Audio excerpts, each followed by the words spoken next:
नमस्कार, मी सुमित. तुम्ही पाहता एलएस मराठी. 8च्या बातम्यांमध्ये आपलं स्वागत. आज अटल बिहारी वाजपेयी यांची जन्मशताब्दी सुरू होणार आहे.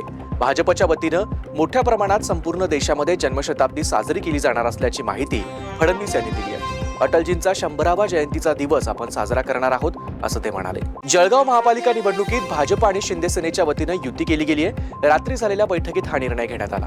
या बैठकीसाठी मंत्री गुलाबराव पाटील, आमदार मंगेश चव्हाण, राजू भोळे, किशोर पाटील यांच्यासह भाजप आणि शिवसेनेचे जिल्हाध्यक्ष उपस्थित होते. कोल्हापूरमध्ये ठाकरे सेना आणि काँग्रेस यांनी युती केली आहे. यावेळी सतेज पाटील म्हणाले की गेल्या महिनाभरापासून शिवसेना, राष्ट्रवादी, शरदचंद्र पवार पक्ष यांच्याबरोबर आम्ही संयुक्तरित्या बैठका घेत होतो.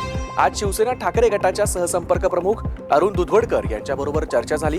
कोल्हापूर शिवसेना आणि काँग्रेसची आघाडी आम्ही आज जाहीर करतो आहोत असं ते म्हणाले. मुंबई महापालिकेसाठी आज मनसे आणि उद्धव ठाकरे यांनी एकत्र येण्याची घोषणा केली आहे. यामुळे कार्यकर्त्यांमध्ये आनंदाचं वातावरण आहे.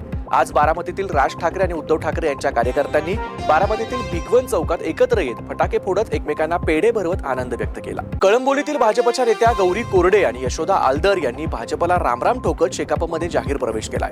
भाजपच्या वरिष्ठांकडून गोरगरीब जनतेची कामं होत नसल्याचा आरोप करत 500 कार्यकर्त्यांसह त्यांनी शेकापमध्ये प्रवेश केलाय. भंडारा जिल्ह्यात ख्रिसमस सणानिमित्त सेंट पॉल चर्चसह शहरातील वेगवेगळ्या भागातील सर्व चर्चवर आकर्षक सजावट करण्यात आली आहे. या सर्व चर्चमध्ये पारंपरिक पद्धतीने ख्रिसमस साजरा करण्यात येणार आहे. पुण्याच्या दौंडमधील राहू गावात पहाटेच्या सुमारास बिबट्याला जेरबंद करण्यात आलंय. परिसरात बिबट्याचा वावर असल्याची माहिती मिळाल्यानंतर वनविभागानं शेतात पिंजरा लावला होता.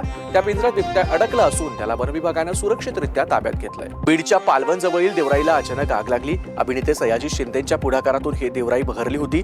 आगीत शेकडो झाडं जळून खाक झाली आहेत. आगीचं कारण मात्र अद्याप समजू शकलेलं नाही. पुण्याच्या मावळमध्ये 43 वर्षीय व्यक्तीनं इंद्रायणी नदीत उडी घेऊन आत्महत्या केल्याची घटना घडली आहे. कर्जाच्या तणावातून त्यांनी आत्महत्या केल्याचा प्राथमिक अंदाज पोलिसांनी वर्तवलाय. या घटनेमुळे परिसरात हळहळ व्यक्त होत असून पुढील तपास पोलीस करत आहेत. या होत्या आताच्या महत्त्वाच्या बातम्या. बघत रहा एलएस मराठी.